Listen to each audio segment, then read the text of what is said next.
Bonjour les premières. Alors, nouvelle vidéo sur les corrections d'exercices que je vous ai demandé de faire à la maison. Donc là, vous avez à faire le 57, le 58 et le 60, page 148. Ça parle d'extrémum, des extrémums locaux ou des extrémums de fonctions.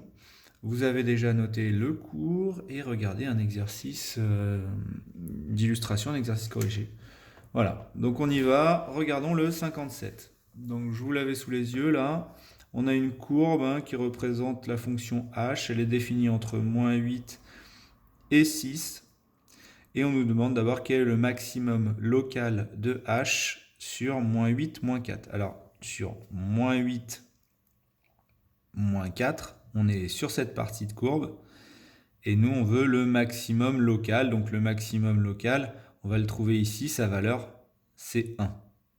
Et il est atteint en 1, 2, 3, 4, 5, en -5. Quel est le minimum local sur -8, 0? Le minimum local, ici, il vaut -1. Donc maximum local, 1. Minimum local, -1 sur cette partie. Maintenant, quel est le maximum de h sur son ensemble de définition? Son maximum, ça va être donc la valeur de l'ordonnée du point le plus haut. Donc ici, le point le plus haut, il est là, puisque ici, la fonction elle est définie en 6. Donc ça, c'est un point de la courbe. Donc le maximum, il est là. Donc on a 1, 2, 3, 4, 5, 6, 7. Le maximum de h, c'est 7. Et quel est le minimum de h au voisinage de 3? Donc cette information elle est importante. Au voisinage de 3, on est ici. Le minimum de h au voisinage de 3, c'est 0. Voilà, je ne vous note pas les réponses. Je vous les rappelle à l'oral. Ici, le maximum local sur cet ensemble-là, c'est 1. Le minimum local sur cet ensemble-là, c'est -1. Le maximum de h, on le voit là, c'est 8. Non, 7. Et puis le minimum de h au voisinage de 3. Donc au voisinage de 3, on est là. Le minimum, c'est 0.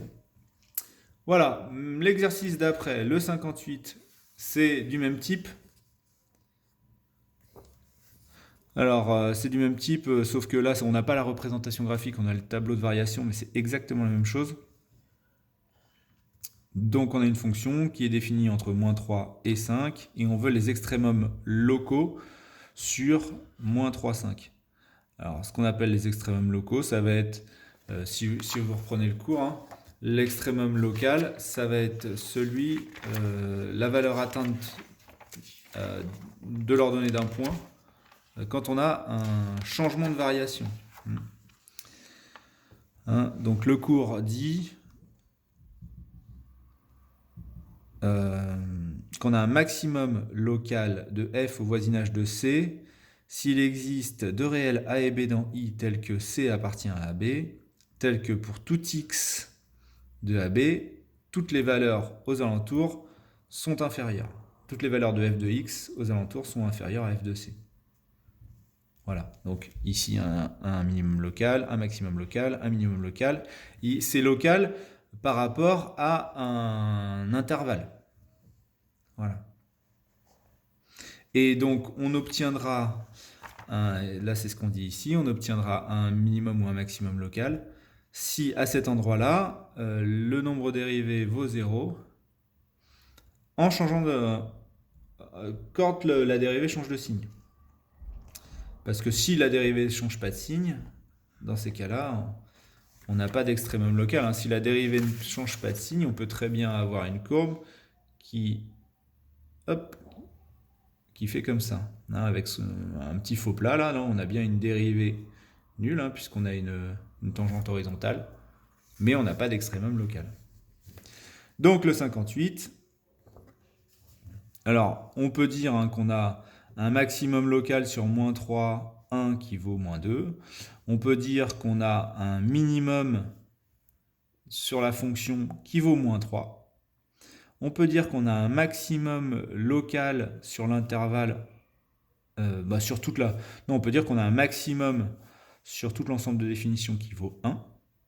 Et puis on va avoir un minimum local sur l'intervalle 3, 5 qui vaut -1. Voilà. Le dernier exercice, c'est le 60.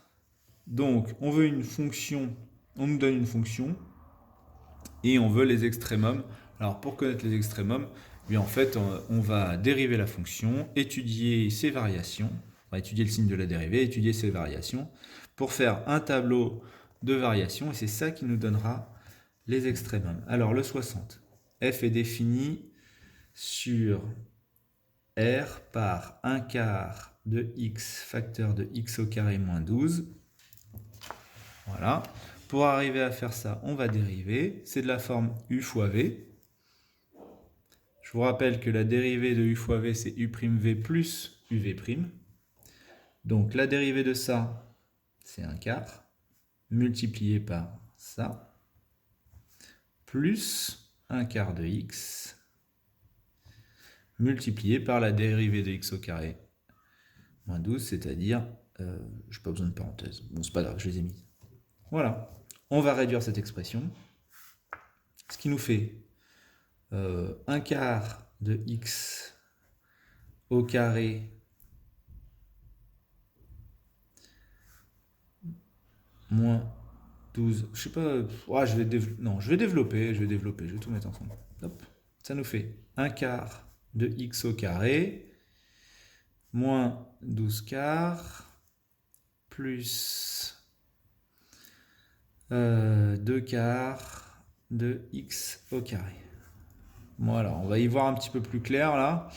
1 quart de x au carré plus 2 quarts de x au carré, ça fait 3 quarts de x au carré. Et puis, moins 12 quarts, 3 fois 4, 12, donc moins 3. Voilà. Alors, qu'est-ce qu'on peut en faire de ça? On va étudier son signe. Pour étudier son signe, est-ce que j'aurais pas eu plus facile de factoriser?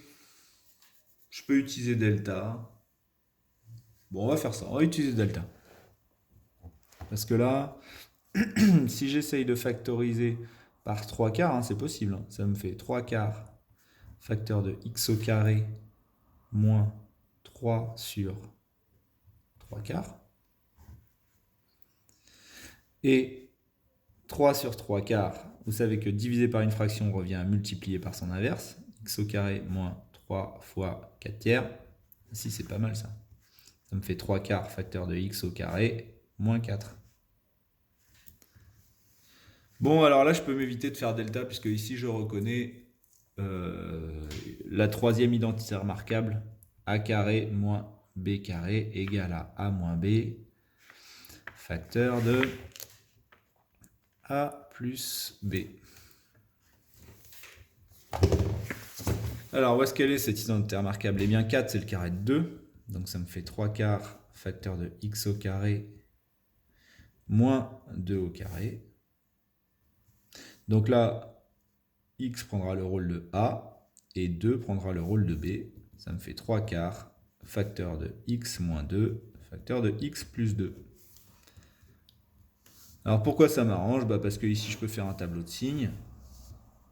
Bon, 3 quarts il ne rentrera pas dans l'étude de signes, mais je le mets quand même dans le tableau pour être sûr que j'ai rien oublié. Et là ce sera la dérivée. Et là, ce sera les variations de la fonction. X, nous, c'est défini sur R, donc moins l'infini plus l'infini. On va avoir une valeur d'annulation en 2 et une valeur d'annulation en moins 2. Donc celui-ci s'annule en 2, celui-ci s'annule en moins 2. On a des fonctions, ce sont des fonctions affines. Donc ici, elle est croissante, parce que le coefficient directeur est positif. Là, pareil. On applique la règle des signes, moins par moins plus, 0, moins 0, plus. Et donc on obtient une fonction qui va être croissante, décroissante, croissante. Donc un maximum qui sera f de moins 2 et un minimum qui sera f de 2. Reste à les calculer. Eh bien on va le faire à la main. F de moins 2 est égal à 1 quart, 1 quart facteur de moins 2 facteur de 2 au carré moins 12 qui vaut moins 1 demi, facteur de 4 moins 12, moins 1 demi, 4 moins 12, ça nous fait moins 8, égale à 4. Et le deuxième, f de 2, égale à 1 quart fois 2, j'avais pas mis le moins là, c'est pareil, 2 au carré moins 12. Donc on obtient moins 8 toujours là. Donc ça nous fait 1 demi de moins 8, ce qui nous donne moins 4. On peut vérifier ce résultat à la calculatrice. Alors, j'enlève ma fonction précédente. La fonction ici, on a dit que c'était 1 quart de x facteur de x au carré moins 12.